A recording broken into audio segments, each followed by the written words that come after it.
Bom dia e obrigada por aguardarem. Sejam bem-vindos à videoconferência da Braskem para a discussão dos resultados referentes ao terceiro trimestre de 2024.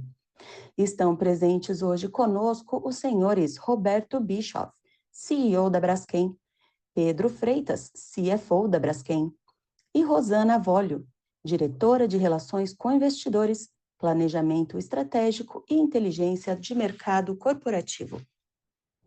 Informamos que este evento está sendo gravado. A apresentação será realizada em português, com tradução simultânea para o inglês. Todos os participantes podem escolher qual idioma ouvir e ver a apresentação através dos botões Interpretação e opções de visualização, respectivamente. The presentation will be held in Portuguese, with simultaneously translation into English. All participants can choose which language to listen to and see the presentation using the show captions and view options buttons respectively. After Braskem remarks, there will be a question and answer session. At the time, further instructions will be given. Após a apresentação da Braskem, iniciaremos a sessão de perguntas e respostas, quando mais instruções serão fornecidas. O áudio deste evento estará disponível no site de Relações com Investidores após seu encerramento. Lembramos que os participantes poderão registrar perguntas para a Braskem, que serão respondidas após o término da conferência pela área de RI. Antes de prosseguir, gostaríamos de esclarecer que eventuais declarações que possam ser feitas durante esta teleconferência, relativas às perspectivas de negócios da Braskem, projeções, metas operacionais e financeiras, constituem-se em crenças e premissas da administração da companhia, bem como em informações atualmente disponíveis para a Braskem. Considerações futuras não são garantias de desempenho e envolvem riscos, incertezas e premissas, pois se referem a eventos futuros e, portanto, dependem de circunstâncias que podem ou não ocorrer. Investidores e analistas devem compreender que condições gerais, condições do setor e outros fatores operacionais podem afetar os resultados futuros da Braskem e podem conduzir a resultados que diferem materialmente daqueles expressos em tais considerações futuras.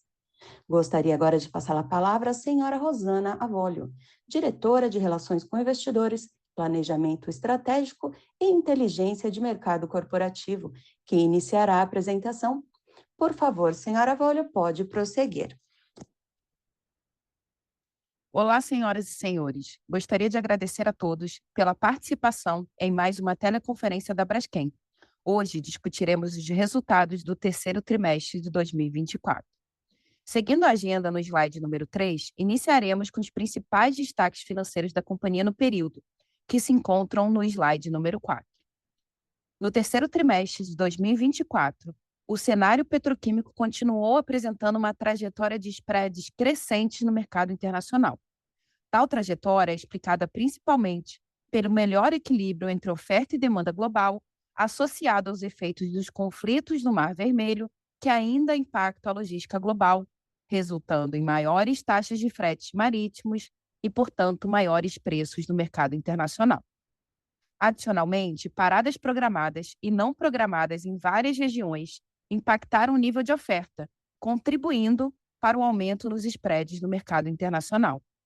Neste cenário, combinado com a contínua implementação de iniciativas de preservação financeira pela companhia, o EBITDA recorrente foi de 432 milhões de dólares, 35% superior ao segundo trimestre e 130% maior quando comparado ao terceiro trimestre do ano passado. A geração operacional de caixa foi de 75 milhões de dólares no período, enquanto a geração de caixa recorrente resultou em um consumo de 199 milhões de dólares, em função principalmente da maior concentração de pagamento de juros de títulos de dívida emitidos no mercado internacional, que foram compensados parcialmente pelo recebimento de cerca de 208 milhões de reais em relação à conclusão da operação de alienação de controle da Cetrel. Com relação à liquidez, a posição de caixa da Braskem foi de 2,4 bilhões de dólares ao final do trimestre, suficiente para cobrir os vencimentos de dívida nos próximos 52 meses, sem considerar a linha de crédito rotativo internacional disponível no valor de US$ 1 bilhão. No trimestre, o perfil do endividamento corporativo permaneceu bastante alongado, com prazo médio de cerca de 11 anos e com mais de 65% da dívida corporativa com vencimentos a partir de 2030. Em função do melhor EBITDA recorrente, a alavancagem da companhia foi de aproximadamente 5,76 vezes, uma redução de 1,03 vezes em relação ao trimestre anterior. Ao longo do terceiro trimestre, a companhia seguiu com a implementação de iniciativas com foco na resiliência e na rigidez financeira, com impacto positivo de cerca de US$ 212 milhões em EBITDA e cerca de US$ 279 milhões em geração de caixa, que têm sido fundamentais para o enfrentamento do ciclo de baixa petroquímica. Passando para o próximo slide, comentarei sobre os principais resultados operacionais da companhia no trimestre. Nos 9 primeiros meses de 2024, a taxa média de frequência global de acidentes foi de 0,91 eventos por milhão de horas trabalhadas, uma redução de 17% em relação ao mesmo período de 2023, evidenciando o compromisso inegociável que a companhia possui com a segurança de seus integrantes e de suas operações. Com relação ao desempenho operacional, a retomada das operações da Central Petroquímica do Rio Grande do Sul, após o evento climático extremo ocorrido em maio, foi fundamental para as maiores taxas de utilização no segmento Brasil. No trimestre, com destaque para o aumento de 60 pontos percentuais na taxa de utilização do eteno verde. Já no segmento Estados Unidos e Europa, a menor produção do segmento é explicada pelas paradas de manutenção nas plantas de polipropileno da Europa, que foi compensado parcialmente pelo maior nível de produção dos Estados Unidos. No México, a parada programada em uma das plantas de polietileno, associada com menor recebimento de etano em função de parada programada do fornecedor internacional, contribuíram para uma redução de 5 pontos percentuais na taxa de utilização no trimestre, em comparação ao trimestre anterior. Por fim, as maiores taxas de utilização do segmento Brasil contribuíram para o maior volume de vendas realizado no período, com destaque para o aumento do volume de vendas de resinas e principais químicos no mercado brasileiro e de polietileno verde total. Passando para o próximo slide. Irei apresentar o desempenho operacional dos segmentos da companhia, iniciando pelo segmento Brasil, no slide de número 7.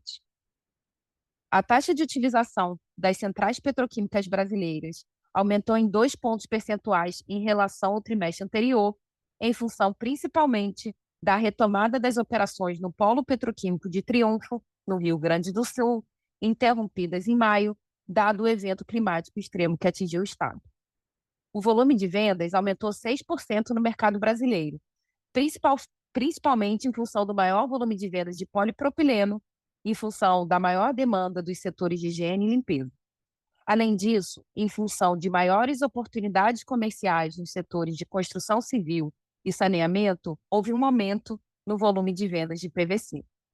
Com relação ao resultado, o EBITDA recorrente do segmento foi de US$ 335 milhões no trimestre, um aumento de 45% em relação ao trimestre anterior. O resultado foi impactado positivamente pelo maior volume de vendas e pelos maiores spreads no mercado internacional, além da depreciação do real médio do período frente ao dólar, uma vez que as receitas no segmento são atreladas às referências internacionais em dólar, enquanto que parte da sua estrutura de custo é em reais. Passando para o próximo slide. Com relação ao eteno verde, importante destacar a taxa de utilização no trimestre, que atingiu 95%, um aumento de 60 pontos percentuais frente ao segundo trimestre de 2024, que foi impactado pela parada programada em função do evento climático extremo que atingiu o estado do Rio Grande do Sul no período. Nesse sentido, o volume de vendas de polietileno verde aumentou em 6%, explicado pela maior produção, compensada parcialmente pela recomposição de estoques no período.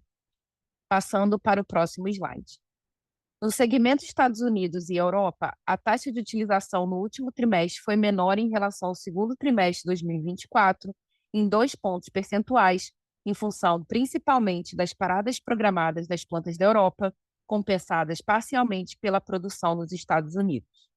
Quanto às vendas, o volume comercializado permaneceu em linha ao trimestre anterior, considerando maiores spreads de polipropileno na Europa e spreads em linha nos Estados Unidos. Nesse cenário, o EBITDA recorrente do segmento foi de 71 milhões de dólares, 53% superior ao segundo trimestre de 2024. Passando para o próximo slide, onde comentarei sobre o segmento México. No México, a taxa de utilização foi de 74%, 4 pontos percentuais inferior em relação ao último trimestre, impactado pela parada programada do fornecedor internacional de etano e também da parada programada em uma planta de polietileno durante o terceiro trimestre de 2024. As vendas reduziram em 11% em relação ao último trimestre, em função da gestão de estoques da cadeia de transformação, associada à maior oferta de produtores de polietileno na região e da expectativa de redução dos preços de polietileno no mercado internacional nos períodos seguintes. Por outro lado, o aumento dos spreads de polietileno no mercado internacional, associado ao maior consumo de matéria-prima nacional no período, impulsionaram o resultado do terceiro trimestre de 2024. Neste contexto, o EBITDA recorrente foi de 80 milhões de dólares, 44% superior ao resultado do segundo trimestre de 2024. A seguir, a partir do slide 11, compartilharemos o desempenho financeiro consolidado da companhia. No terceiro trimestre de 2024, o EBITDA recorrente da Braskem foi de 432 milhões de dólares, um aumento de 35% em relação ao segundo trimestre de 2024. Vale destacar que este é o melhor EBITDA trimestral da companhia desde o segundo trimestre de 2022. Adicionalmente, no acumulado de 9 meses do ano, o EBITDA recorrente da companhia apresentou um aumento de 84% em relação ao mesmo período de 2023. Os maiores spreads no mercado internacional impactaram positivamente esse resultado, com destaque para o polietileno no Brasil e no México, PVC no Brasil e polipropileno na Europa. Este aumento nos spreads pode ser explicado pelo maior equilíbrio entre oferta e demanda global no período e por fatores conjunturais, como as restrições logísticas decorrentes dos conflitos do Mar Vermelho, que influenciaram o preço das resinas no mercado internacional. Além disso, o menor preço de matérias-primas, como a nafta e o etano, também contribuíram para esse resultado. Por fim, o aumento no volume de vendas no mercado brasileiro e nas exportações do segmento do Brasil também contribuíram positivamente para o aumento do EBITDA no trimestre. Passando para o próximo slide. A geração operacional de caixa foi de 416 milhões de reais no terceiro trimestre. Esse resultado é explicado principalmente pelo maior EBITDA recorrente no trimestre, que foi compensado pela variação negativa do capital de giro, em função do maior estoque de matéria-prima no período e pelo menor número de dias de contas a pagar, explicado pela queda do preço da nafta no mercado internacional. O fluxo de caixa recorrente resultou em um consumo de aproximadamente 1,1 bilhão de reais, em função da menor geração operacional de caixa e do maior pagamento de juros, explicado pelos pagamentos semestrais dos títulos de dívida emitidos no mercado internacional pela companhia e que se concentram no primeiro e terceiro trimestres do ano. Adicionalmente, no terceiro trimestre de 2024, a Braskem concluiu a operação de alienação de controle da Cetrel, pelo total de cerca de 293 milhões de reais, dos quais foram recebidos cerca de 208 milhões de reais no trimestre. Por fim, considerando os desembolsos referentes a Alagoas, o consumo de caixa totalizou cerca de 1,9 bilhão de reais no terceiro trimestre do ano. Passando para o próximo slide. No final do trimestre, o perfil da dívida da Braskem se manteve alongado, com prazo médio da dívida de cerca de 11 anos, sendo que 65% das dívidas estão concentradas a partir de 2030. O patamar de liquidez da companhia é suficiente para cobrir suas obrigações pelos próximos 52 meses. Ao final do trimestre, a alavancagem corporativa foi de 5,76 vezes, uma redução em relação ao trimestre anterior, em função do melhor EBITDA registrado no período. Adicionalmente, importante destacar a emissão realizada pela companhia no mercado de capitais em outubro. O novo bonde, no montante de 850 milhões de dólares, tem vencimento em 2034, com um custo de 8% ao ano. A operação foi utilizada para a recompra do bonde híbrido com vencimento em 2081, incremento da liquidez para os vencimentos das dívidas de 2024 e 2025. Passando para o slide 14.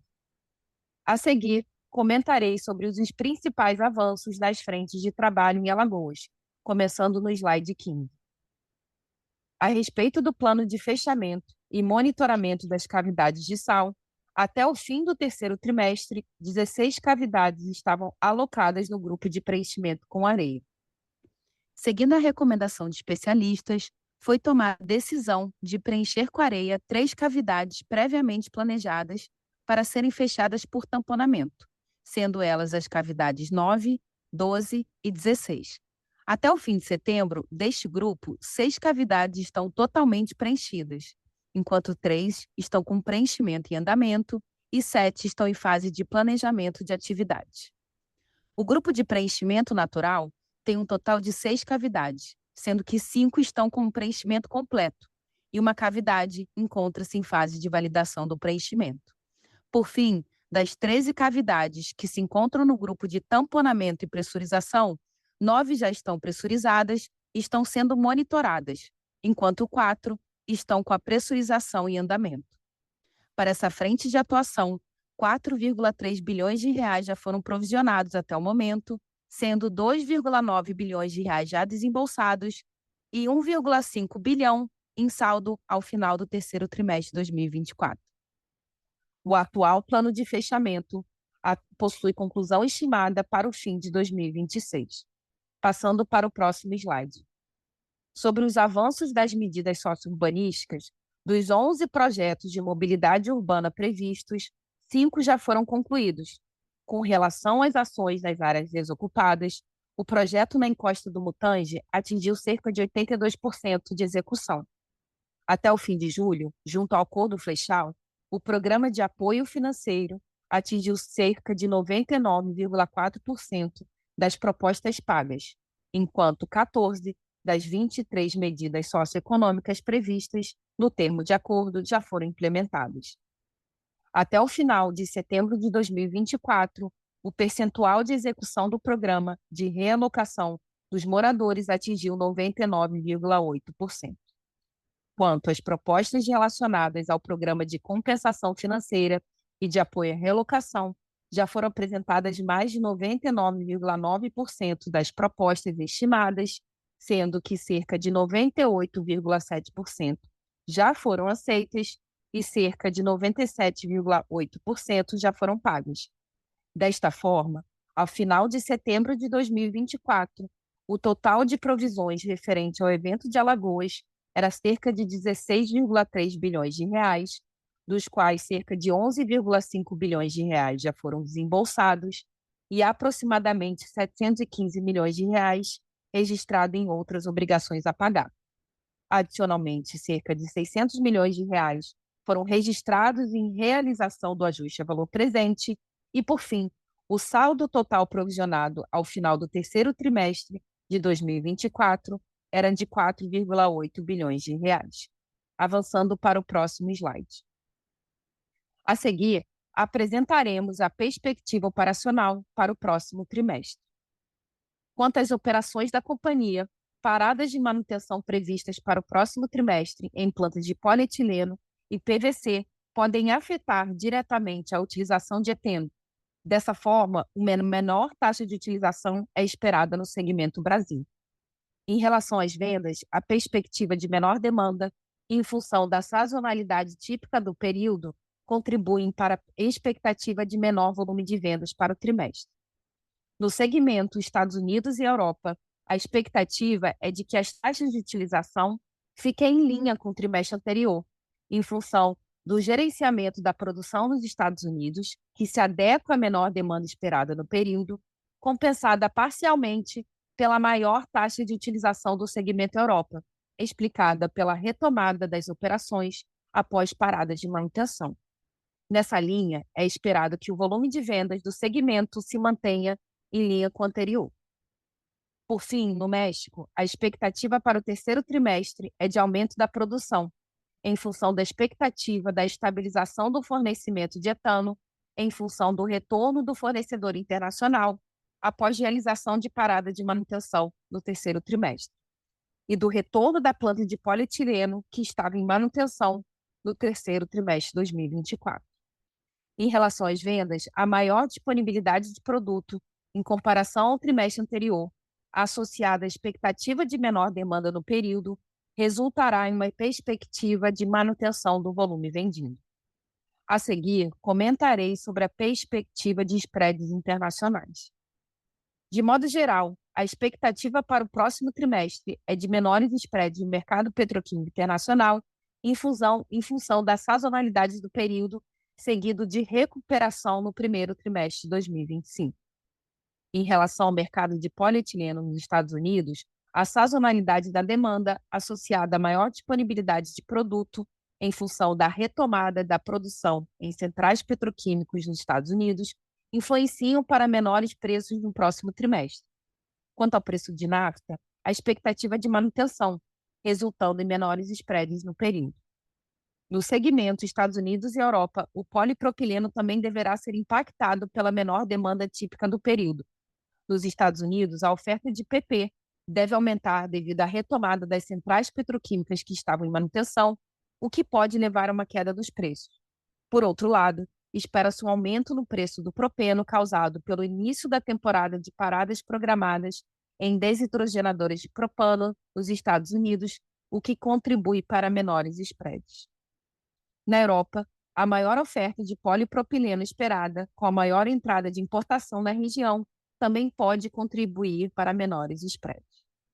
Em relação ao spread de polietileno no México, além da perspectiva de menor preço para o polietileno, é esperado uma recuperação gradual do preço do etano, em função do retorno das operações em centrais petroquímicas que estavam em manutenção e do aumento gradual da capacidade de exportação dos Estados Unidos. Para o início de 2025, é esperado que a demanda retorne a níveis saudáveis, enquanto o custo das matérias-primas, como nafta e etano, permaneçam nos mesmos patamares do final do ano de 2024, contribuindo para maiores spreads no primeiro trimestre de 2025. Passando para o próximo slide. Como último tema, comentarei sobre os principais avanços da estratégia da companhia a partir do slide 21. A implementação da estratégia corporativa de longo prazo seguiu avançando ao longo do trimestre. Na avenida de crescimento do negócio tradicional, ocorreu o lançamento do primeiro navio de leasing da Braskem, o navio Brilliant Future, que está na fase final de construção e entrará em operação em janeiro de 2025. A logística dedicada, com duração estimada de 15 anos, será utilizada no transporte de etano dos Estados Unidos para o México, garantindo estabilidade para a Braskem Idesa. Também nessa avenida, a construção do terminal de importação de etano no México atingiu um progresso físico de 87%, representando um importante avanço para a conclusão do projeto. Em relação à Avenida BioBase, um importante destaque foi a inauguração do Centro de Inovação em Renováveis nos Estados Unidos, localizado em Lexington, no ecossistema de biotecnologia e inovação de Boston. Através de um investimento de cerca de 20 milhões de dólares, este novo centro amplia a capacidade da Braskem em pesquisa e desenvolvimento nas áreas de biotecnologia, catálise e engenharia de processo. No mesmo período, a Braskem Cian assinou um acordo de FEED com a Toyo Engineering Corporation, que vai desenvolver a engenharia básica estendida e a estimativa de CAPEX para a potencial construção de uma planta de eteno verde de 200 mil toneladas na Tailândia. Por fim, na Avenida Reciclagem, a Braskem foi reconhecida por sua atuação em sustentabilidade e circularidade, sendo classificada em segundo lugar no ranking de empresas de economia circular 2024 da Bloomberg NEF. pelo segundo ano consecutivo. Este ranking avaliou os objetivos de economia circular de 40 empresas, incluindo 20 brand owners e 20 produtores de plástico. Nos próximos slides, comentarei sobre os avanços das prioridades de 2024 da companhia. Dentre as prioridades definidas para o ano de 2024, o compromisso com a resiliência e rigidez financeira seguiu avançando, totalizando ao final do terceiro trimestre aproximadamente 51 milhões de dólares, impacto positivo no EBITDA, em função da estratégia comercial de priorização de vendas com margens melhores, e 76 milhões de dólares através de ações de redução de custos e de redução de despesas. Adicionalmente, capturamos cerca de 220 milhões de dólares através da priorização de iniciativas de CAPEX e de cerca de 59 milhões de dólares com a otimização do capital de giro. Por fim, 85 milhões de dólares foram obtidos através da agenda de monetizações diversas. Passando para o próximo slide. A defesa da competitividade da indústria química e petroquímica brasileira é uma importante agenda da companhia, que é a sexta maior indústria química do mundo, responsável por 11% do PIB industrial brasileiro e capaz de gerar cerca de 2 milhões de empregos diretos e indiretos no país. Apesar de sua importância, com base nos dados de 2023 da Associação Brasileira da Indústria Química, observa-se que a utilização média do setor atingiu a menor taxa em 18 anos, reduzindo continuamente ao longo do período. Nesse cenário, destacamos a aprovação da alteração temporária da alíquota de importação no Brasil para alguns produtos químicos e petroquímicos pela CAMEX, incluindo o aumento de 12,6% para 20% para o polietileno, polipropileno e PVC produzidos pela companhia. Essa aprovação representa um importante passo para a defesa da competitividade da indústria brasileira e resultará em impactos positivos para a indústria química e petroquímica. Passando para o próximo slide. Por fim, atualizaremos sobre os principais avanços das prioridades para o ano. Em Maceió, foram obtidos avanços em todas as frentes de atuação, totalizando um saldo desembolsado de mais de 11,5 bilhões de reais até o final do terceiro trimestre de 2024. Como mencionado anteriormente, as ações de resiliência financeira totalizaram um impacto positivo de cerca de 212 milhões de dólares em EBITDA e de cerca de 279 milhões de dólares em geração de caixa. Na otimização da estratégia de operação dos ativos, foi concluído o processo de alienação de controle da Cetrel através do recebimento de cerca de 208 milhões de reais dos 293 milhões de reais relacionados ao acordo de investimentos assinado com a Solvay e a GRI. No trimestre, a aprovação do aumento da alíquota de importação no Brasil para alguns produtos químicos e petroquímicos pela CAMEX representou um importante avanço na agenda de defesa da competitividade da indústria química brasileira. Em relação à estratégia de investimento da companhia, a inauguração do Centro de Inovação em Renováveis nos Estados Unidos é um importante avanço para a avenida de crescimento Biobase, contribuindo para o desenvolvimento e aceleração de novas soluções. Adicionalmente, a assinatura realizada entre Braskem Cian e a Toyo Engineering para execução da FID do projeto de construção da nova planta de Terno Verde também representa um importante passo na trajetória de crescimento da companhia. Por fim, no México, mantivemos os esforços na conclusão da construção do terminal de etano, atingindo um progresso físico de 87%. Passando para o slide final. Antes de encerrarmos, gostaria de convidar a todos para participarem do Braskem Day 2024, um importante momento de interação entre o mercado e as principais lideranças da companhia. O evento será totalmente virtual e acontecerá no dia 25 de novembro. Nós encaminharemos o convite com mais detalhes em breve para todos os participantes deste call inscritos em nosso e-mail. Assim, concluímos a apresentação dos resultados do terceiro trimestre de 2024 da Braskem. Muito obrigada pela atenção de todos e de todas e daremos início à sessão de perguntas e respostas nesse momento. Com licença, agora gostaria de passar a palavra ao senhor Roberto Bischoff. Por favor, senhor Roberto Bischoff, pode prosseguir.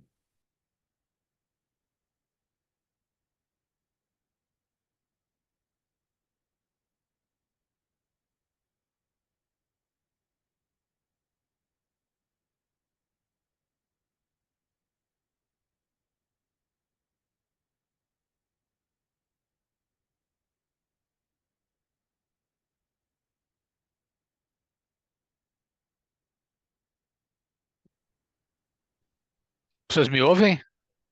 Oi, desculpe. Bom dia a todos.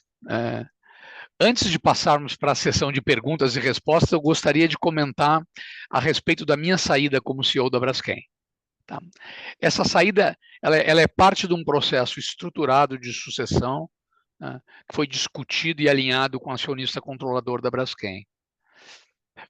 Nessa trajetória de mais de 40 anos na Braskem, saiu muito realizado com a capacidade de execução da companhia e com todas as suas entregas, em especial dos dois últimos anos que tive o prazer de liderar. Sendo assim, eu gostaria de agradecer acionistas e clientes pela confiança depositada e aos integrantes, parceiros e fornecedores pela dedicação, pela parceria e competência para enfrentar esse ciclo de baixa. Então, depois dessas breves palavras, vamos passar realmente à sessão de perguntas. Senhoras e senhores, iniciaremos agora a sessão de perguntas e respostas. Para fazer uma pergunta, por favor, cliquem no botão levantar a mão ou envie pela janela de Q&A. Para retirar a pergunta da fila, por favor, cliquem no botão abaixar a mão ou sinalize na janela de Q&A. Relembrando, todos os participantes podem escolher qual idioma ouvir e ver a apresentação através dos botões Interpretação e Opções de Visualização, respectivamente. Agora, informarei essas mesmas instruções em inglês. Remembering, all participants can choose which language to listen to and see the presentation using the Show Captions and View Options button, respectively. E nossa primeira pergunta vem de Rodrigo Almeida, Santander. Por favor, senhor Rodrigo, pode prosseguir. Bom dia. Eu tenho 3 perguntas aqui. Acho que a primeira é relacionada ao capital de giro. E a gente viu ali que teve um aumento relevante no TRI, acho que principalmente por conta de estoque de matéria-prima, né? Então, se pudessem passar um pouco de cor para a gente, se isso deve normalizar no próximo TRI.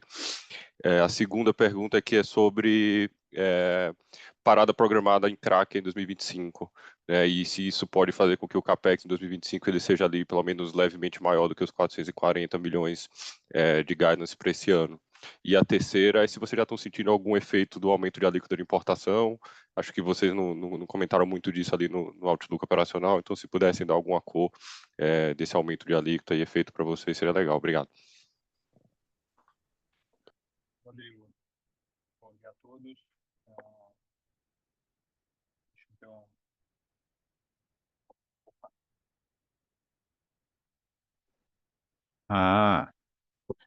agora sim. Bom dia a todos e obrigado, Rodrigo, pela pergunta. Então, endereçando aqui a questão, o capital de giro de fato, né, foi principalmente em matéria-prima, a gente teve uma pequena redução no prazo de pagamento e também um aumento de preços, né, aumento de volumes, então isso acabou gerando um consumo um pouco maior de capital de giro. Teve também um efeito específico de uma carga de nafta que entrou no mês no fundo, acho que a resposta é que a capital de giro se normaliza, né? Acho que a gente não tem uma expectativa de aumento, inclusive para o quarto trimestre, talvez tenha até uma queda, quer dizer, uma geração de caixa em cima do capital de giro, né? Uma recuperação de caixa, porque a gente tem uma redução de spreads, tem algumas paradas também agora no quarto trimestre, então até é possível que o capital de giro até se reduza um pouco. Com relação às paradas programadas, no ano que vem a gente tem a Braskem Idesa, né, vai fazer a sua primeira parada programada depois de 9 anos operando, até uma grande conquista da equipe da Braskem Idesa de conseguir manter a operação por tanto tempo, né, o ciclo de paradas, eu diria, mais usual da indústria petroquímica na faixa de 6 anos, foi feito um trabalho muito diligente lá para prolongar o prazo de parada, trabalho parecido com o que tem sido feito aqui no Brasil também, né, da gente alongar os prazos de parada, para essa faixa aí de 7, 8, 9 anos, acho que a Braskem Idesa foi ali no limite superior. E também vamos ter aqui o cracker de Duque de Caxias, né, também deve parar no ano que vem. Então, esse é o Essas são as duas que a gente tem. Com relação ao CAPEX de 2025, a gente ainda não tem um número. ah, Manutenção, todo o CAPEX de manutenção deve ficar, eu diria, em linha com o desse ano. Talvez tenha alguma variação, né, um pouquinho para mais, um pouquinho para menos, mas não acho que a gente vai ter um número muito diferente do desse ano. É, sempre priorizando os investimentos em segurança, obviamente. E possivelmente a gente vai ter alguma coisa de CAPEX estratégico, mas vai depender principalmente, eu acho que o primeiro projeto aí que está na fila é o projeto da Tailândia. A gente não espera ter uma decisão de investimento até meados do ano. Então, por enquanto, é um investimento só ali na engenharia do projeto, é um investimento pequeno. E depois, sim, acho que aí vai ser mais para o meio do ano para a gente tomar uma decisão de investir ou não no projeto. Lembrando que esse investimento que eu estou falando aqui, né, de ficar em linha com esse ano, é um investimento sem considerar a Braskem Idesa, que a Braskem Idesa ela tem a parada, né? Então, para o ano que vem, o investimento de manutenção da Braskem Idesa deve ser um pouco maior do que o histórico. E o histórico tem ficado na faixa de uns 30 milhões de dólares.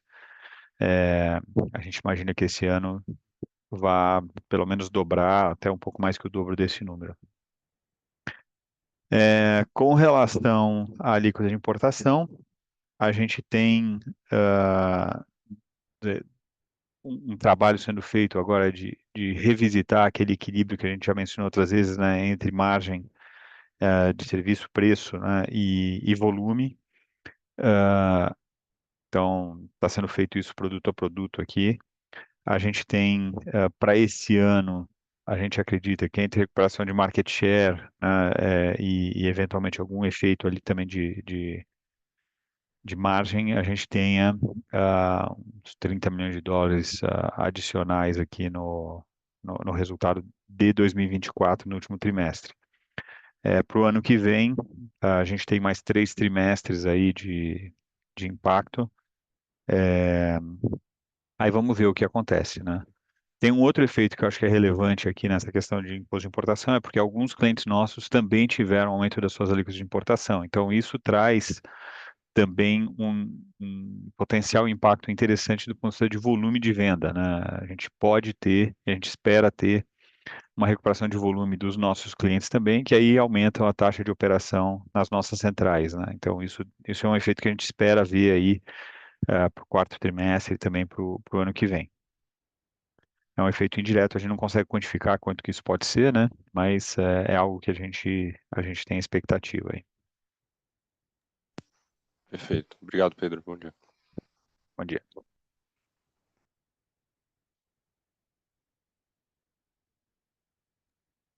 Nossa próxima pergunta vem de Vicente Falanga, Bradesco BBI. Por favor, senhor Vicente, pode prosseguir.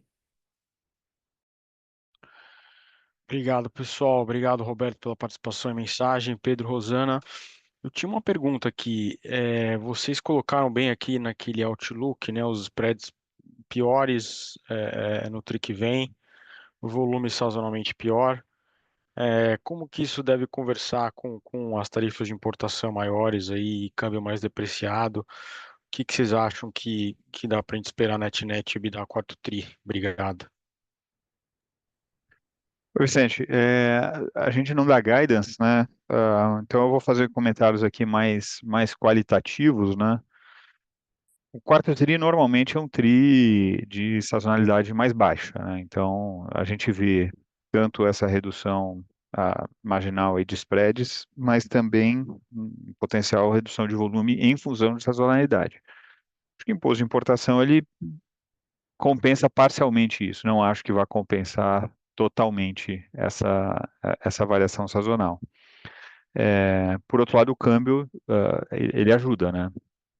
A sensibilidade que a gente tem aqui dentro é mais ou menos 1 centavo, igual a 3 a 4 milhões de dólares de EBITDA, numa média anual. Aqui a gente está falando de um trimestre, mas se você falar aí de 20 centavos, 15, hoje o câmbio tá caindo de novo, né? Mas você falar aí de 20 centavos, numa média anual daria aí 60, 80 milhões de dólares a mais de EBITDA.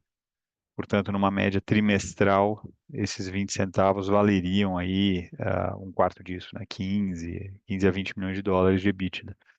Então, eu vejo um impacto positivo, né, dessa questão, tanto das alíquotas de importação, recuperação de market share, e também do câmbio, que é medido aí em algumas dezenas de milhões de dólares na soma dos dois, mas com uma outra força contrária da redução, né, de spreads internacionais e a sazonalidade de volume. Então, o líquido disso, normalmente o quarto trimestre é pior que o terceiro, né? Eu acho que o líquido disso deve se manter mais ou menos nessa situação. Agora, no fluxo de caixa, Tá bom. né, tem o ponto de capital de giro que a gente falou, então o capital de giro a gente imagina que volte alguma coisa, ou pelo menos fique estável.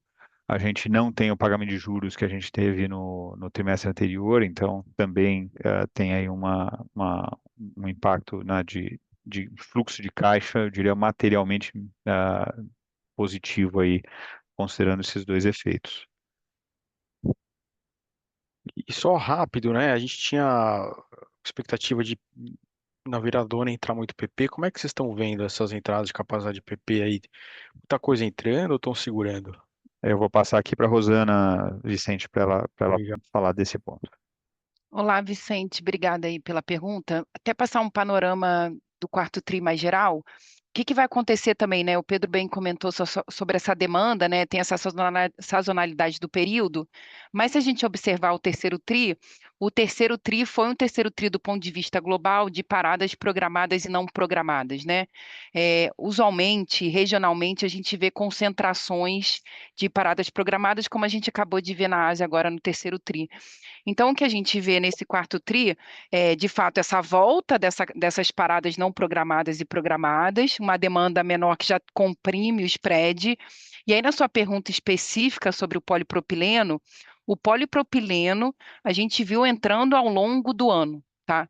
É claro que se eu comparo, né, ali a dinâmica entre déficit, né, e aumento de demanda, a gente ainda vê um crescimento de oferta maior do que esse crescimento de demanda que foi no ano de 2024, mas infinitamente menor do que foram nos últimos 2 anos, né? O que mostra essa trajetória positiva de spreads que você tem acompanhado bastante de perto. Então, polipropileno vai continuar entrando. A questão principal aqui que eu vejo é no polietileno, né? Porque no polietileno, por outro lado, esse ano a gente já observou, inclusive, um déficit em relação ao crescimento de demanda, né? Ou seja, o crescimento de demanda foi maior do que o crescimento da oferta. E aí tem duas plantas na Ásia que estão esperadas para partir até o final do ano, que por acaso era para partir no meio do ano, então a gente tem visto uma postergação. Então, por enquanto, hoje, nas nossas premissas, a gente considera sim que entra até o final do ano, mas existe um risco não desprezível, né, disso postergar e talvez ter até uma melhora nos spreads em geral. Obrigado, Rô. Obrigada.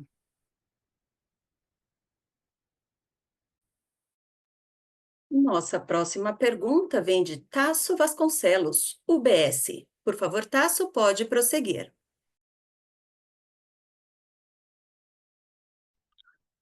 Oi, pessoal, bom dia. Obrigado por pegar minhas perguntas. Roberto, obrigado pela mensagem. Deixa eu aproveitar aqui, ô bicho, fazer um follow-up. O que você elencaria como sendo os maiores desafios ao longo dessa trajetória na Braskem e, obviamente, mais especificamente nesses últimos 2 anos como CEO da companhia? O que eventualmente você gostaria de ter feito, mas que não foi possível? E o que você elencaria como sendo os principais desafios do próximo CEO? Uma segunda pergunta, pessoal, de forma mais ampla, depois da alíquota de importação aqui no Brasil, vocês veem espaço para discutir ou eventualmente pleitear um aumento no REIQ aí para os próximos anos ou em alguma outra frente? São essas minhas perguntas. Obrigado. Cássio, obrigado pelas perguntas. O grande desafio desses 2 anos foi efetivamente enfrentar um ciclo de baixa dessa magnitude, tá? Readaptar a empresa para enfrentar e continuar gerando resultados sem descuidar de investimentos que garantam a implementação da estratégia de longo prazo da companhia ligada a renováveis e economia circular. Então, um equilíbrio muito delicado, com uma grande necessidade de adaptação das condições operacionais para uma realidade de ciclo de baixa diferente dos últimos anos, né, com um pouco mais de duração. Então, esse foi o grande desafio. Teve um outro grande desafio relevante, que foi trazer a agenda de competitividade da indústria química para uma agenda nacional. Tá? É uma indústria relevante, com impacto muito diferenciado na economia brasileira, em geração de empregos, em participação no PIB industrial do Brasil, trazer esta relevância para a compreensão do governo, para conseguir, neste momento, gerar condições de alguma forma, defesa dessa indústria e pensar mais em longo prazo em política industrial capaz de reposicionar essa indústria aonde ela realmente tem que ser colocada para poder continuar gerando de longo prazo de forma sustentável os seus resultados. Tá? Então, com relação à possibilidade de mudança no REIQ ou melhoria no REIQ, a Biquim vem trabalhando e a Braskem junto dentro disso com a discussão da necessidade, nesse momento, de criar condições e políticas industriais para permitir a empresa a indústria se reposicionar. Dentro disso, a gente acredita que um mecanismo já existente, já provado, é o REIQ, e estamos trabalhando com a hipótese de o governo compreender a necessidade e, de alguma forma, tentar gerar condições para que esse incentivo seja, de alguma maneira, ampliado, beneficiando a indústria e permitindo reposicionamento que eu comentei. Tá? Então, desafio futuro, continuar nesse ciclo de adaptação, combinado e equilibrando o nível adequado de investimentos em futuro, preservando a capacidade de inovação que Braskem tem e de diferenciação em segmentos onde nós ambicionamos e já temos posição de muito destaque no mundo, como é renováveis, junto com o equilíbrio adequado de caixa versus investimentos, não só do ponto de vista operacional, mas do ponto de vista também estratégico para o futuro. Tá claro. Obrigado, Bicho. Sucesso nos próximos desafios. Obrigado. Tássio, com relação aí à atuação após o imposto de importação, né?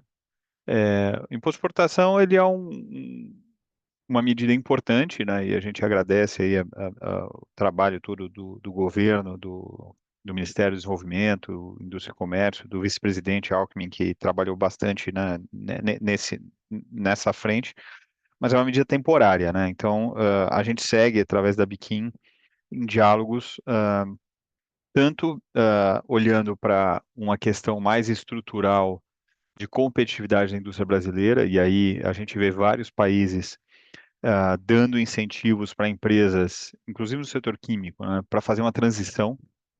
Então, a gente tem isso na Alemanha, tem isso na Ásia, a gente vê no Japão, a gente vê nos Estados Unidos, né, o IRA, que inclui a indústria química. Então, a gente tem várias frentes, ou vários países do mundo que estão dando esse tipo de incentivo. E aqui no Brasil, a gente vem discutindo com o governo. Na verdade, a Biquim, né, vem elaborando esse plano, que começa a ser agora discutido com o governo, na linha de também ter um programa de incentivos de créditos fiscais para empresas do setor químico que tenham investimentos em transição energética, investimentos em aumento de competitividade, inovação e tecnologia, e também, no nosso caso, né, a gente olha muito a questão da conversão para a química renovável. Tendo que um programa desse demora um tempo para ser implementado, então parte disso seria, num prazo mais curto, ter uma recomposição do REIQ. O REIQ, quando foi estabelecido, ele tinha um crédito presumido de 8,25% do custo da matéria-prima. Hoje esse crédito está em 0,73%, então a gente tem pleiteado que o crédito do REIQ volte a subir para um patamar aí que tinha no último ciclo de baixa, lá em 2013, 2014. Mas nessa lógica de compor com um programa mais estruturante que consiga aí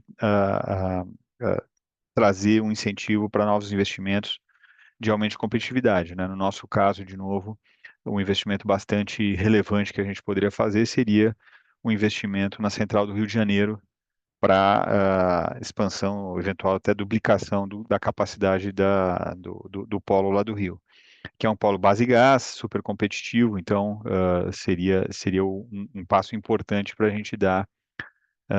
E aí precisa, né, esse incentivo é importante para incentivar o investimento, mas também outra agenda que está em andamento é a agenda da matéria-prima, do gás como matéria-prima, não só o gás natural, que é importante para algumas outras empresas do setor, mas para a gente aqui é muito mais a questão do etano como matéria-prima para centrais a base gás, né, que é o que a gente tem no Rio, também parcialmente na Bahia hoje, né, a central da Bahia também pode consumir gás, o etano. Então, essa regulamentação do mercado de gás natural, trabalho junto à ANP, trabalho junto à própria Petrobras, para que haja uma maior disponibilidade de gás e que o etano seja extraído desse gás, também é parte da agenda. Então, a gente tem aqui um programa mais estruturante que inclui, né, uma retomada em um patamar mais alto do REI, que a gente tem a agenda do gás matéria-prima e tem, por último, também, né, a ferramenta que existe hoje no mundo e que vários países estão adotando, que é o antidumping.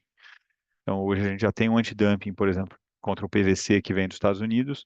A gente, junto com a Unipar, pediu uma revisão do patamar dos remédios, né, da alíquota de antidumping que é colocada, porque ela está insuficiente hoje frente ao tamanho do dumping que está acontecendo.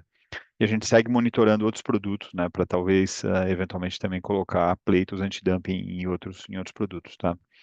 Então, as principais frentes aí mais estruturantes com o governo são essas, né? Um programa mais perene, a questão de disponibilidade de gás e etano também seria algo mais longo prazo, né, perdura pelo longo prazo, e antidumping, caso a gente consiga alguma medida, o prazo de validade são 5 anos, então também é algo mais estrutural aí, de defesa da competitividade da indústria. Ótimo, Pedro. Obrigado pelo maior detalhamento.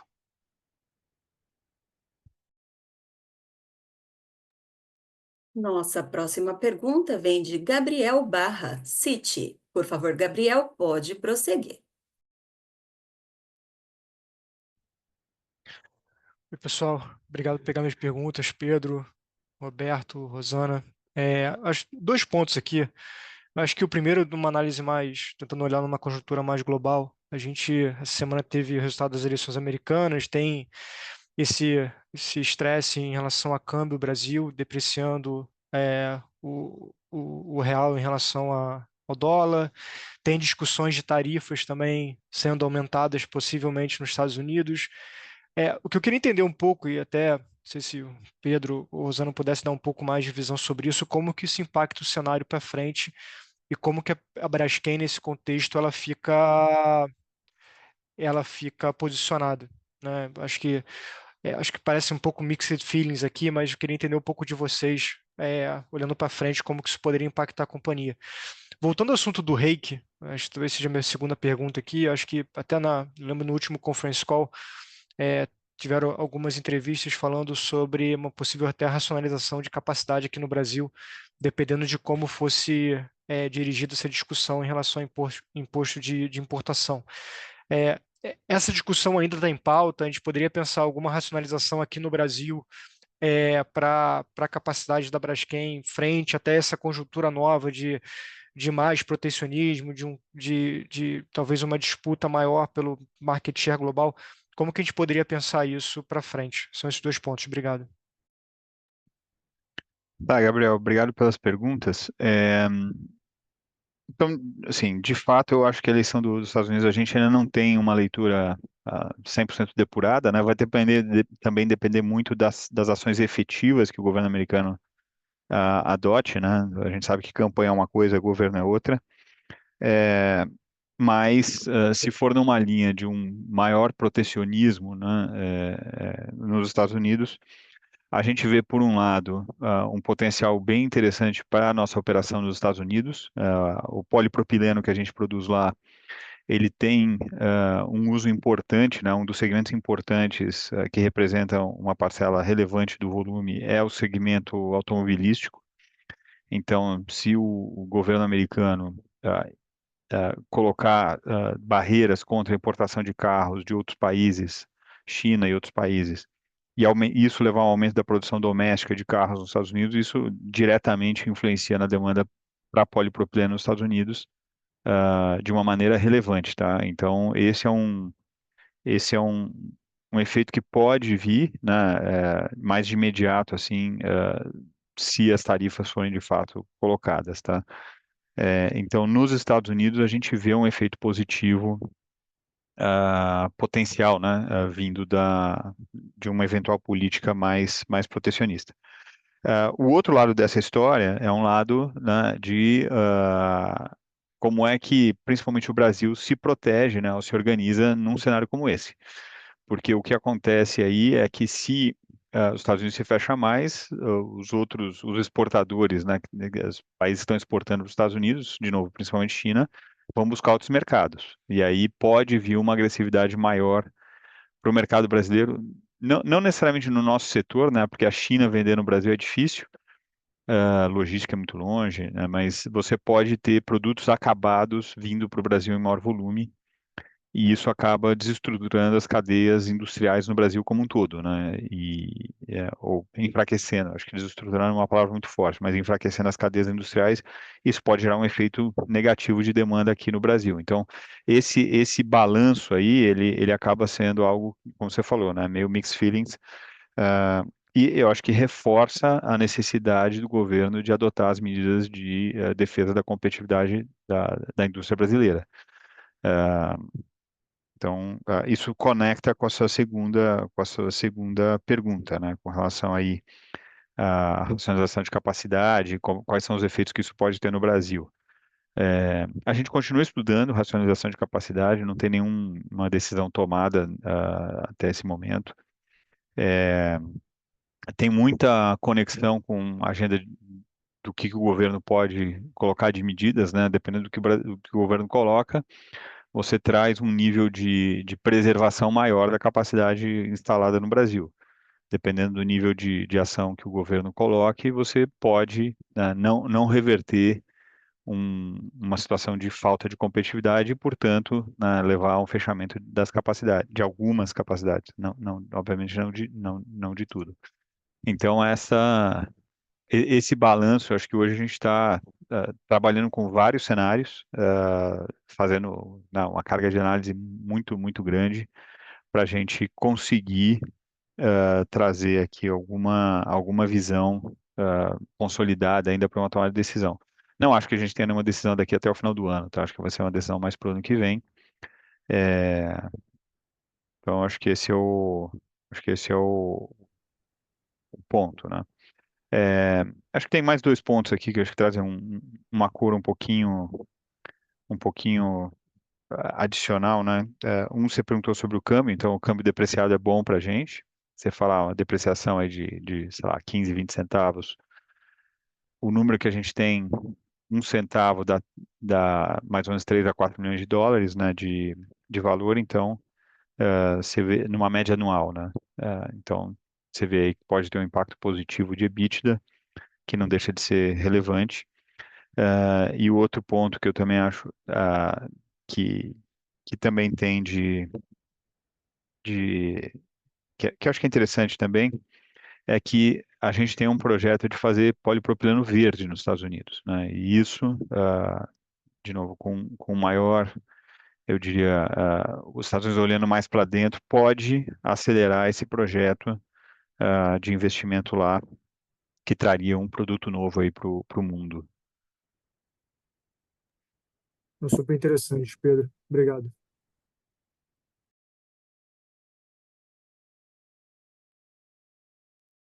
Nossa próxima pergunta vem de Pedro Soares, BTG Pactual. Por favor, Pedro, pode prosseguir.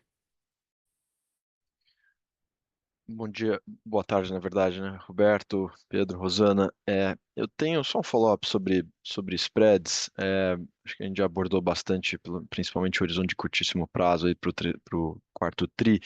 É, mas me soou, né, até o momento que vocês estão passando um tom, talvez conservadoramente otimista, né, para o ano que vem. Então, queria que vocês talvez abordassem um pouquinho mais a fundo em como traduzir isso para EBITDA, né, no ano que vem. Eu entendo que vocês não passam guidance, né, mas talvez discutir as mesmas tendências como foi feito para o quarto tri. Queria ouvir se vocês entendem, se talvez anualizar, né, o resultado do terceiro trimestre, né, que daria algo como 1,6, 1,7 bilhões de dólares, ali ainda parece um exercício um pouco otimista ou se não. E na verdade, se eu puder aproveitar, talvez sobre a potencial venda da companhia, sempre lembrando e reconhecendo que isso não é muito, né, na seara de vocês, isso passa sobre o controlador, mas se existe algum tipo de coisa que vocês possam compartilhar em termos de due diligence nova que esteja acontecendo, ou se esse assunto parece ter minimamente estagnado, pelo menos sob a ótica de vocês aí no dia a dia. Obrigado. Obrigada, Pedro. Eu vou responder aqui a parte dos spreads. E aí, excelente pergunta, né? A gente falar um pouco, eu falei taticamente do quarto tri, mas até na apresentação do resultado a gente já começa a falar um pouco de 2025. E aí, como você pode observar, né, na apresentação, a gente volta para essa trajetória de spreads crescente, né, em 25 em diante. E o que está por trás dessa trajetória de spreads continuamente crescente, né? Primeiro, é um mundo que continua crescendo, né? A gente vê um crescimento de demanda global, né? Um PIB global aí por volta de 2,8% a 3% ao ano. Então, isso é uma notícia positiva, né? Tem uma correlação importante dos produtos que a companhia faz com o PIB global. Então, esse é uma primeira variável. E aí, do lado da oferta, que esse eu diria que é a grande incerteza. Não do ponto de vista de entrada de capacidade, quando a gente olha, né, as entradas de capacidade esperadas para frente, é basicamente a China, né, num racional de autossuficiência, tanto para polietileno quanto polipropileno. Por outro lado, quando a gente compara com 2022 e 2023, esse volume de nova oferta ele é inferior. Então, isso só ratifica essa trajetória de spread crescente. E aí a grande questão é o pace dessa retomada. E aí a racionalização é uma variável muito importante que vai definir esse pace. Desde o ano passado, a gente tem observado diversos anúncios, principalmente de empresas globais, localizadas ou na Ásia, né, exceto China, ou na Europa, anunciando fechamentos de capacidade. Hoje, nas nossas estimativas, e até comparando com consultoria externa, a gente está considerando algo entre 500 mil toneladas a 1 milhão de toneladas entre PE e PP para o ano que vem, e 26 em diante, até um volume até mais importante. Mas, do ponto de vista econômico, a gente até acredita que mais capacidade deve sim ser fechada. Talvez tenha um dado, né, comparando com a crise financeira, ele é diferente o racional, mas a gente está falando aqui de alguma forma impacto oferta, PIB, né, enfim. A gente viu quase que 7% da indústria química e petroquímica mundial fechando pós-crise financeira. Mas fechar uma planta, né, ou hibernar uma planta, é uma decisão importante, até porque ela requer recursos, né, para fazer esse fechamento. Então, geralmente, quando a gente vê a situação global melhorando, e talvez a gente está nesse momento, né, com as taxas de inflação, indicadores de inflação reduzindo de forma global, as taxas de juros globais caindo, ou seja, um ambiente talvez um pouco mais positivo, que a gente começa a ver essa aceleração. Então, e como isso tudo se transcreve aí em EBITDA, que foi exatamente a sua pergunta. Se a gente pegar o nível de spread que a gente está assumindo para o ano que vem, talvez tenha um aumento aí na ordem de uns 5 a 10%, dependendo das resinas, né? E aí, se eu pego o consenso de mercado hoje, né, 1,3 bi de dólar, né? Esse é o consenso que, inclusive, está público no nosso site. E eu adiciono esse 10%, ou seja, um cenário aqui tudo mais constante, já iria próximo aí, próximo de 1 bi e meio, porque você tem razão, a companhia ela não dá esse gás. Então, eu estou pegando um cenário, né, pegando meus spreads, né, a Braskem, de uma maneira simplificada, o EBITDA é isso, né, spreads, vezes um volume de venda menos um custo fixo. Então, só olhando sobre essa ótica de spreads, já teria um crescimento aí de EBITDA de mais ou menos 10%. E aí eu vou adicionar o que a gente faz bem, que é essa gestão, e é o que a gente controla, né? Então, eu falei de spread, mas é importante também reforçar todas as iniciativas de redução de custo fixo e variável que a gente tem feito, que só nesses últimos 2 anos a gente já criou e isso, né, ele se perpetua, né? Aqui a gente está, então, custo fixo do ano que vem, o desafio é que ele seja menor do que esse ano sem inflação.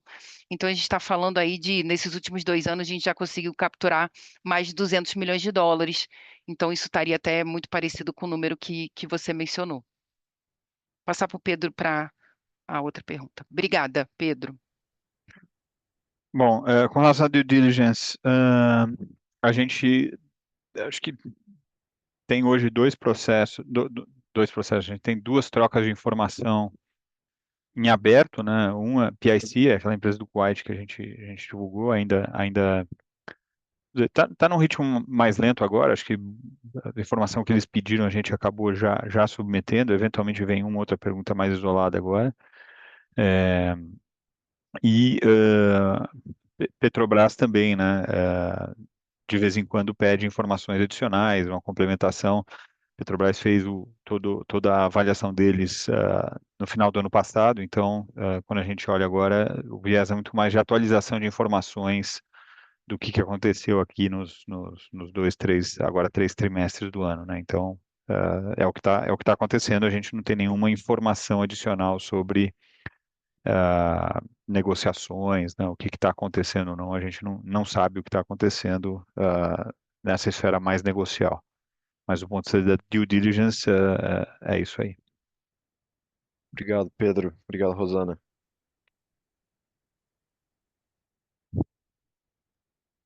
Nossa próxima pergunta vem de Leonardo Marcondes, Bank of America. Por favor, Leonardo, pode prosseguir. Opa, boa tarde já, né, pessoal? Obrigado por pegarem minhas perguntas. Eu tenho duas aqui do meu lado. Minha primeira é sobre CAPEX. Vocês estão rodando numa base anual aí de uns 450 milhões de dólares, né, que parece ser uma base um pouco mais baixa olhando para o histórico de vocês, né? Eu queria entender, então, como que vocês olham para o número ideal de CAPEX de manutenção, né? Queria entender se esses 450 seria um número que vocês conseguiriam rodar a longo prazo com as operações rodando, né, normalmente, com esse nível de CAPEX no ano, né? Então, ou seja, se esse poderia, em termos reais, poderia ser o nível ideal de CAPEX de manutenção, ou se a gente deve esperar um aumento desse número olhando para frente. Minha segunda pergunta é até um follow-up aí da pergunta do Pedro. Dentro desse cenário onde você tem um EBITDA um pouco mais forte, né, para o ano que vem, como que vocês estão olhando a geração de caixa da empresa, né? Se a gente talvez tentar manter tudo um pouco mais constante aí, CAPEX, né, pagamento de Alagoas, working capital é difícil manter constante num cenário onde o spread deve melhorar, né? Então, queria entender um pouco de vocês como que vocês olham o free cash flow para o ano que vem. Obrigado. Bom, Leonardo, boa tarde. Com relação a CAPEX, eu diria que o patamar de CAPEX de manutenção da companhia, historicamente, ele fica entre 500 e 600 milhões de dólares, incluindo aí paradas de manutenção e, né, sobressalentes, etc. O que a gente tem feito para ter um CAPEX mais baixo neste momento, né? A gente tem feito uma avaliação muito seletiva dos ativos e tem plantas que a gente não precisa que ela esteja 100% disponível, né? Como a gente está com a demanda mais baixa, está rodando abaixo até de 75%, né? A gente está rodando essa faixa de 75%, a gente acaba não precisando de todos os ativos disponíveis todo o tempo. Então, tem algumas ações de manutenção naquilo que não toca a segurança, né? O que toca a segurança a gente sempre faz, mas aquilo que não toca a segurança, que toca a disponibilidade de planta, tem algumas ações de manutenção que a gente não está fazendo, né? Ou está priorizando algumas, nas plantas mais prioritárias a gente faz, mas nas plantas que não tem a demanda tão forte, a gente acaba não fazendo de acordo com a programação, a gente espera para ver, né, se obviamente que se quebra alguma coisa, a gente vai e troca, mas a gente não tem feito a manutenção antecipativa, né, preventiva. Pensando nessa forma, né, a gente acaba tendo ali os ativos que são priorizados, os ativos relevantes e os ativos marginais. Então, os ativos que a gente considerou como ativos marginais, a gente não faz essa manutenção preventiva dentro do programa. A gente está deixando um pouco mais para frente. Então, é isso que tem levado a gente a conseguir reduzir um pouco o patamar de CAPEX, né? Mas eu diria que estruturalmente é um patamar aí da ordem de 500 a 600 milhões de dólares, aí depende muito do ciclo de parada. Com relação aí à geração de caixa para o ano que vem, a gente está fazendo o orçamento agora, então eu não tenho esse número fechado. Você tem um ponto, sim, de que pode vir um consumo de capital de giro em função de aumento de spreads, aumento de volume. Por outro lado, o que a gente tem é uma perspectiva de que Alagoas tem uma demanda de caixa um pouco menor no ano que vem. Então, esse é um foco. E o outro foco é o desafio que a gente está colocando para todas as equipes, né, de que a Braskem tenha um caixa neutro no ano que vem, de forma que a gente possa absorver aí as obrigações da companhia dentro do EBITDA que for gerado. Então, tem ali renegociação de contratos, custo fixo. Então, para o ano que vem, o desafio que está colocado para as equipes é uma redução da ordem de 3 a 4% sobre o custo fixo desse ano, que já é uma redução em relação ao número do ano passado. Então, a gente vem absorvendo a inflação e reduzindo o custo em cima disso, né? Revisão de contratos, né? Tem algumas mudanças que a gente tem feito, até de padrões, de parâmetros, de escopo de contratos, que tem gerado aí uma redução de custo. Tem contratos pequenos, assim, às vezes um contrato de, sei lá, pegar aqui um caso real que está acontecendo agora. Um contrato de 1.300.000 reais, né, que a gente foi lá, apertou, discutiu, conseguiu reduzir quase metade, né, mudou o escopo, mudou a forma de operar e teve uma redução ali de quase 50%. Né, nesse tema específico. Então, são vamos dizer, centenas de ações de revisões contratuais, de revisão de padrões operacionais, que tem gerado, né, essa redução de custo, né? Mesma coisa em matéria-prima, né, buscando otimizações de matéria-prima e assim por diante. Então, eu espero, né, para o ano que vem, uma geração de caixa neutra, exceto Alagoas. Alagoas ainda continua sendo um consumo de caixa além da operação, mas esse é o cenário que a gente está buscando para o ano que vem.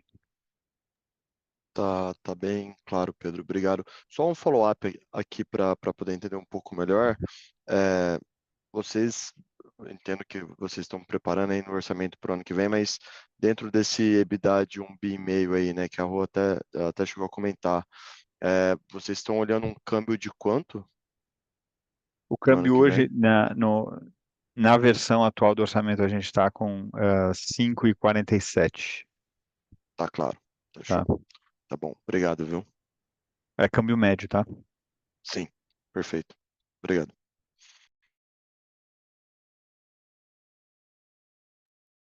Nossa próxima pergunta vem de Tiago Casqueiro, Morgan Stanley. Por favor, Tiago, pode prosseguir. Boa tarde, pessoal. Obrigado por pegar minhas perguntas. Eu acho que a maioria já foi endereçada aqui. Então, eu tenho só mais uma, que é em relação ao México.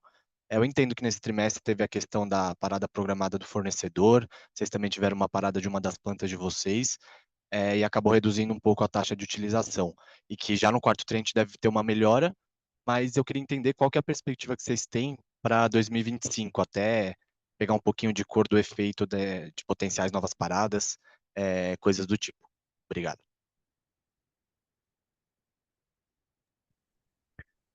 Oi, Thiago.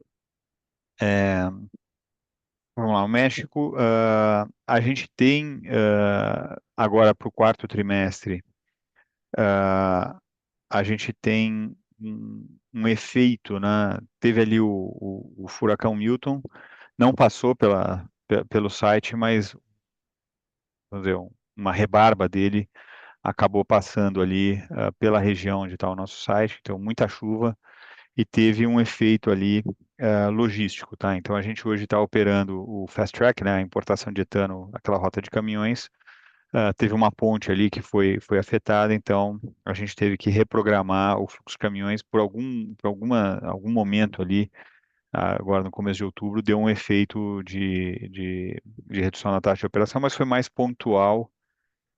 Acho que para o trimestre como um todo, né, na média do TS, deve ficar em linha com, pelo menos a expectativa que eu tenho, é, algo em linha aí com o terceiro TRI, talvez até um pouquinho melhor, né?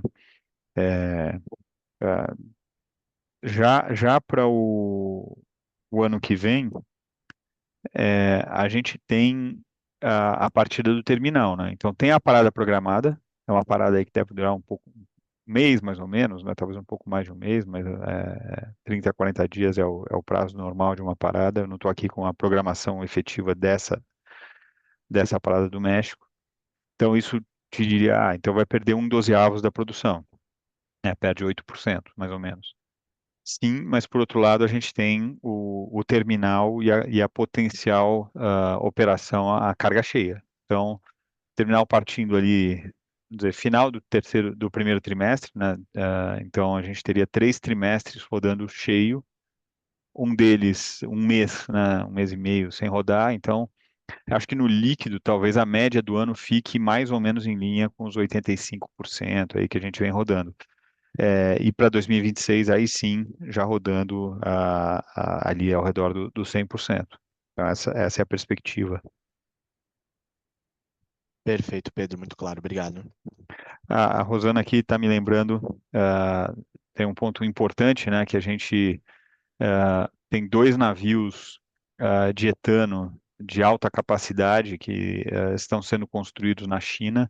O primeiro já está na água, né, o primeiro já está fazendo os testes de operação marítima mesmo, e a gente deve receber esse navio aí no janeiro, né, a data que está programada para a gente receber o navio. Então, com isso a gente aumenta também a escala e o volume transportado, diminui bastante o custo dessa logística da importação, tá? Então, esse é um outro efeito positivo que a gente deve ter, não é só aumento de volume, mas também redução de custo na importação de etano. Perfeito, obrigado, Pedro, obrigado, Rosana.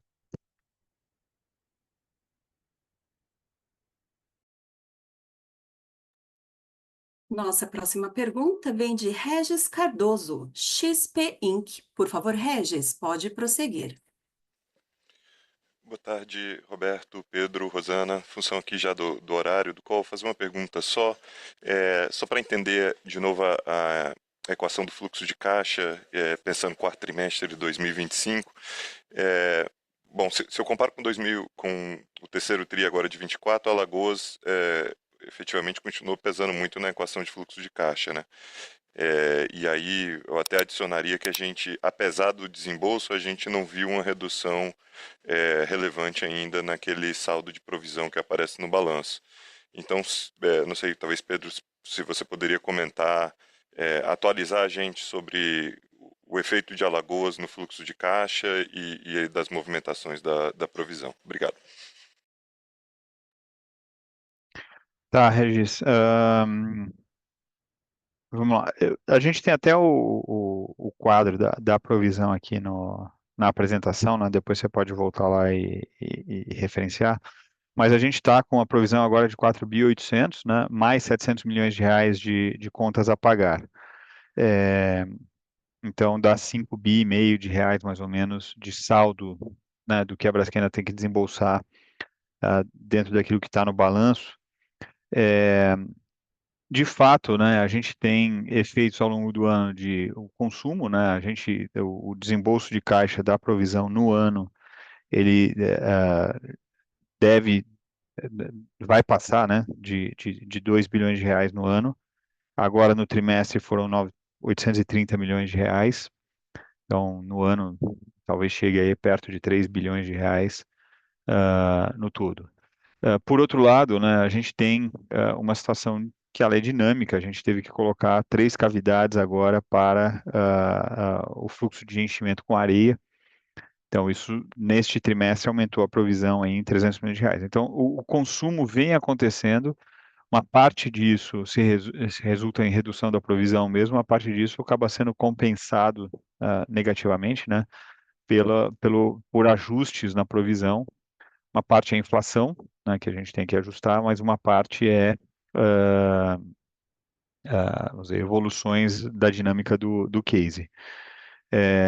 Pegando aqui alguns números do passado, né, se a gente olhar desde 2020, na média aqui, fazendo uma média aqui no olho, dá uns 2,5 bi de reais de desembolso por ano, né? Então, por isso que a gente, do total da provisão de 16 bi e meio, a gente hoje está com os 5,5 que eu falei. Então, o programa avança, às vezes a gente descobre alguma coisa nova, tem que ajustar a provisão, mas em geral, né, a gente tem diminuído bastante as incertezas, os riscos, e tendo um valor cada vez mais assertivo aí do que é de fato essa provisão. Mas, de novo, né, é uma dinâmica que a gente não controla e eventualmente vai ter que ter um outro ajuste, infelizmente. Com relação ao fluxo de caixa agora para o quarto TRI, acho que os principais pontos que eu destacaria são um capital de giro. A gente não espera ter um outro consumo de capital de giro como teve no terceiro TRI, né? A gente teve no terceiro TRI aumento de volume, aumento de spreads, como a gente falou aqui mais cedo. Para o quarto TRI não há essa expectativa, pode até ser uma devolução de uma parte desse capital de giro. Segundo ponto, o pagamento semestral de juros, né, já aconteceu, então, né, os juros dos bonds, a gente não tem pagamento material de juros agora no último trimestre. E por fim, né, os próprios desembolsos de Alagoas, acho que vão seguir aí num ritmo, não vejo assim uma grande variação para o último trimestre, não. CAPEX também, acho que vai estar mais ou menos em linha. Então, eu acho que os principais pontos que sugerem para a gente que a gente vai ter uma recuperação aí, uma melhora no fluxo de caixa para o quarto trimestre, são capital de giro e juros pagos mesmo. Obrigado, Pedro, pelo detalhamento. Só talvez um follow-up rápido, quer dizer, 2026 deveria diminuir o peso dos desembolsos de Alagoas sobre o fluxo de caixa da companhia, é isso? Talvez 25 é o último. Sim, a expectativa que a gente tem é essa, né? É que em 25 ainda você tem um ano ainda de muita implementação das medidas socio-urbanísticas, né? Fechamento de cavidades, e tem sempre né, a gente está fechando a parte, né, de compensação para as pessoas, porque a gente já fechou os acordos todos. Deve ter algum resquício de pagamento ainda no ano que vem, mas para 26 já não deve ter mais nada. Então, considerando o que a gente tem hoje, a visão é essa, né? A gente diminui bastante no ano que vem, ainda sobra um resquício para 26, e aí para 27 já diminui bastante de novo, né? Porque aí fica monitoramento, ficam coisas menores aí. Perfeito. Obrigado. Tá? Nada.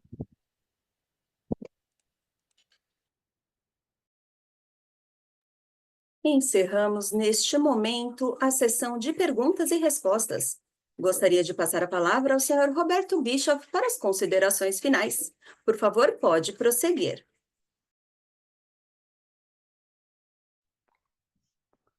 Olá. Bom, eu gostaria de agradecer a participação de todos no nosso call de resultados e também, mais do que isso, a parceria construída nos últimos 2 anos enquanto líder da Braskem, tá? Obrigado a todos. Tem sido 2 anos de muitos desafios para a indústria e para a companhia. Vivenciamos um ciclo de baixa petroquímico muito intenso, diferente dos últimos anos, e tivemos que realmente buscar de forma incansável iniciativas para superar os desafios que esse ciclo nos impuseram. Nesse sentido, como foi comentado ao longo do call, eu gostaria de destacar as frentes comerciais, frentes de redução de custo fixo e variável, que no fundo contribuíram com capturas relevantes de quase 300 milhões de dólares de EBITDA, além de diversas iniciativas de otimização de caixa de todo tipo, que totalizaram também montantes ao redor de 400 milhões de dólares desde o ano passado. Todas elas foram muito relevantes para fazer frente aos desafios que se impuseram. Em relação à estratégia de crescimento da companhia, né, tivemos importantes avanços que foram comentados com a formação da parceria com a SCG Chemicals, né, para potencial construção de planta na Tailândia de eteno verde, a conclusão da ampliação da planta de eteno verde do Brasil, que agora em testes de capacidade se provou está operando acima da sua capacidade projetada de 260 mil toneladas, né? E com atingimento do avanço relevante, 87% no final do mês passado, na construção do terminal de importação de etano no México, que vai permitir realmente uma maior independência e competitividade para a Braskem Idesa no suprimento da sua matéria-prima. E também iniciativa importante comentada da inauguração do nosso novo centro de tecnologia e inovação em Lexington, nos Estados Unidos. Outra frente relevante e que tem sido importante, e o Pedro comentou bastante, tem sido foco desde a minha chegada, é a defesa da indústria química brasileira. Já comentei outras vezes, mas eu gostaria de reforçar a importância que a indústria química brasileira representa para a economia do país, gerando empregos de qualidade e impostos para o país. No cenário petroquímico atual, temos observado um aumento da competição externa, o que cria a necessidade de uma política industrial mais ampla e que fortaleça a cadeia química, petroquímica e de plásticos no Brasil. Essa vai ser uma agenda que vai continuar com relevância durante o próximo ano, buscando essa defesa da indústria através da Biquim e através da atuação nossa como empresa.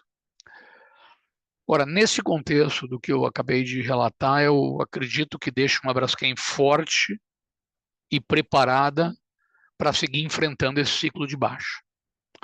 Essa é a minha crença. Então, por fim, eu gostaria de agradecer mais uma vez a todos vocês pela confiança e ainda nos vemos no dia 25 de novembro, quando teremos o nosso Braskem Day.